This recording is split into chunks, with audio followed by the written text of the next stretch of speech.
అయితే చాలా ఆనందం, ఆ అమ్మాయి నా సొంతం అయితే ఇంకా ఆనందం.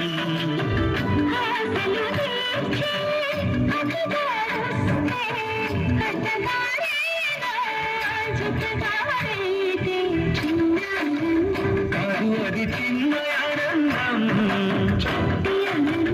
కాదు అది సృష్టి ఆనందం, ఆనందం కాదు అది శాశ్వత ఆనందం.